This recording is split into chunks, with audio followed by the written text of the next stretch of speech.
Nel 2009 si è celebrato il centenario di un grande architetto, Edoardo Gellner, con una mostra itineraria a Cortina d'Ampezzo che ha ripercorso la storia di questo grande uomo.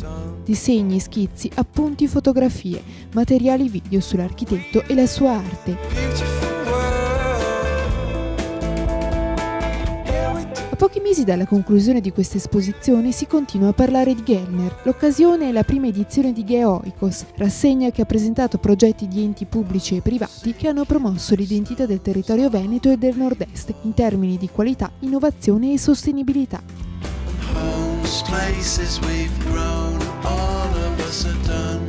Il nostro direttore Luigi Mariani ha incontrato Giuseppe Pilla, presidente del FOAV, la Federazione degli Ordini degli Architetti del Veneto, che ha spiegato la scelta di dedicare uno spazio al grande maestro. La scelta di esporre su Gellner, che non è venuta ovviamente in maniera originale solamente dalla Federazione, ma in questo 2009, nel quale si celebra appunto il centenario della nascita, ci ha consentito di riscoprire, o meglio di scoprire, probabilmente per la prima volta per molti, una figura non molto conosciuta, che però esprime una qualità eccezionale dal punto di vista dello studio, della contestualizzazione nell'ambiente dove si è trovato ad operare. Tra i monti Pelmo, Cristallo e Antelao sorge il villaggio Eni, progettato e costruito intorno agli anni 60 su incarico del presidente dell'Eni Enrico Mattei. Il villaggio, sintesi di un perfetto equilibrio tra architettura e paesaggio naturale, testimonia la possibilità di un nuovo rapporto tra risorse, società e capitale.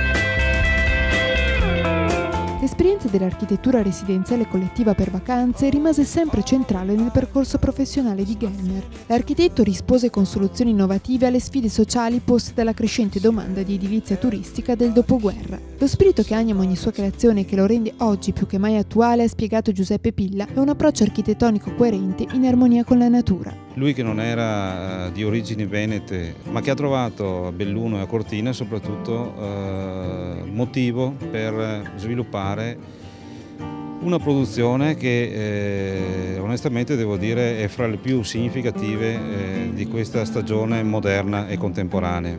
Abbiamo trovato, ed è questo il motivo che ci ha ispirati nel esporre questa eccellenza veneta, proprio i germi di una cultura che deve essere preservata assolutamente, che è quella di capire innanzitutto l'ambiente, di valorizzare il paesaggio nel quale si inserisce l'opera di architettura oppure le decisioni di pianificazione territoriale e conseguentemente arrivare all'individuazione di un progetto rispettoso, che si inserisce bene, che non dà fastidio all'opinione generale e quindi trova proprio una modalità coerente di inserimento, di contestualizzazione.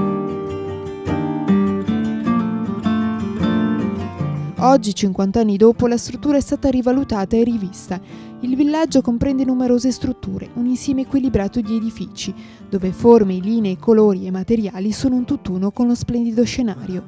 Oggi invece esempi di architettura in armonia con il contesto circostante sono sempre più difficili da trovare. Il nord-est, secondo Giuseppe Pilla, sta diventando sempre più terra di conquista. In questo nord-est, che ormai sta diventando terra di conquista, da parte di progettisti di varia estrazione, di altri territori, di altre concezioni, che portano nel nostro contesto oggetti che quindi non vengono inseriti nella maniera dovuta, non vengono, come dire, compresi nella loro essenza, per cui il contrasto che si genera è di una tale forza che va, devo dire, proprio a detrimento dell'opera stessa.